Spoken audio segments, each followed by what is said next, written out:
Is the correct outlook of death, of how we approach it. It's a topic that's difficult to discuss, but it's the life cycle, and it happens.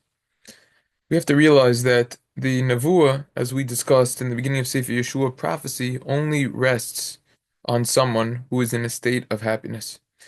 Now, it must be that since Hashem spoke directly to Aaron after his own children's death, Nadav and Avihu, this teaches us that Aaron was in a state of simcha, of happiness, to the extent, to the degree that he was able to receive prophecy.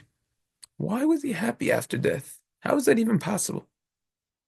There's something called emunah, belief, belief in the idea that everything, in the concept that everything that Hashem does is for good.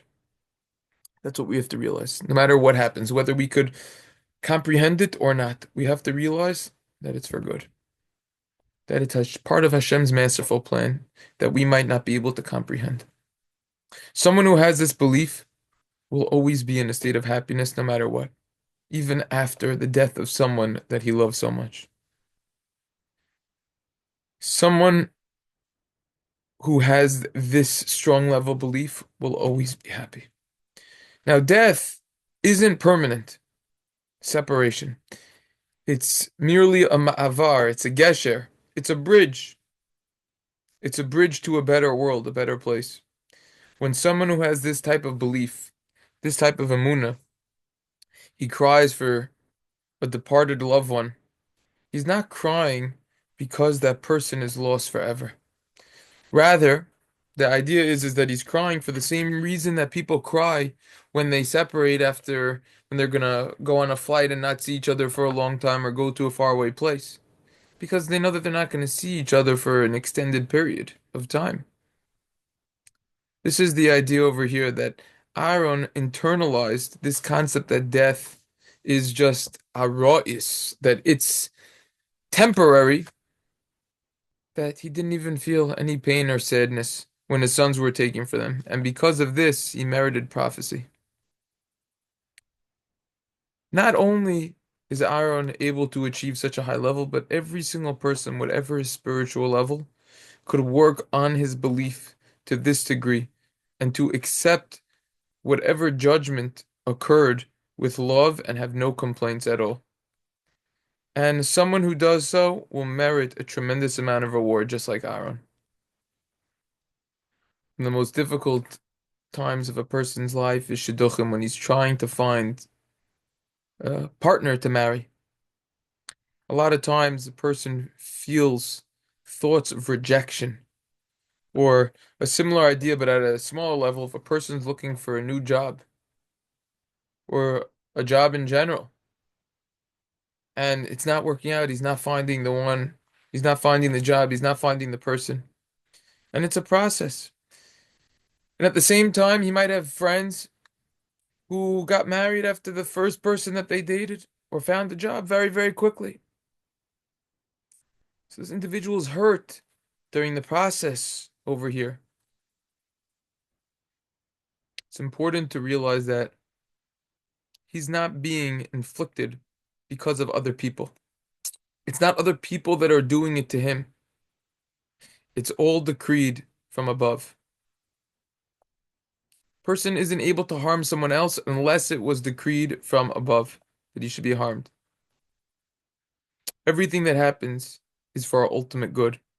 Even if due to our limited understanding are unable to comprehend the depths of what's happening and we perceive it as harm, nevertheless, it is in fact for our good. There was one time that Yitzchak Zilberstein was held a Q&A at a hospital on Alzheimer's disease. All very difficult types of questions. Someone who gets lost, is it permissible to place on their father a type of post-it with their name and number and address saying, if I'm lost, please return me, or is that considered disrespectful? And other sorts of difficult questions. And during that Q&A, the doctors related the following story. There was an elderly woman who in a nursing home facility whose grandson would often come and visit her and take care of her needs. But the woman mentally was severely had issues, severe issues, and she didn't treat the grandson so nicely. In fact, whenever he would come, she would shout and yell for no reason. Now, he didn't take these attacks to heart. He understood what was going on over here. One time, she misplaced her I think it's called maybe a denture, her fake teeth that she had, her extra teeth. And she was looking for them, and when she couldn't find them, she began yelling at her grandson, "You stole my teeth, you stole my teeth, and you sold them." So as he was looking for the missing teeth, his grandmother went over to him and smacked him on the face, which was humiliating. And this episode actually happened in front of some of the staff there and some of the other patients as well. There was another elderly woman whose bed was very close to this fellow's grandmother. She observed the whole incident, and she's been there many times when he would visit, and said, "You know what? Let me suggest him. Maybe she would be a good match for my daughter in marriage, for my granddaughter in marriage, excuse me, my granddaughter." So she described to her family how great this individual was and what he did in this whole episode.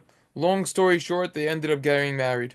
After they got married, the groom and the bride went to the nursing care facility to explain the whole situation and receive the bracha. After all, that's why it happened. From this, we see that sometimes we have to suffer pain, so to say, and humiliation for the eventual outcome of a great salvation. That's what we see from this. A beautiful, beautiful idea. This is just one small example. There's many other examples of this point, and it's something that we should certainly contemplate and not jump to conclusions.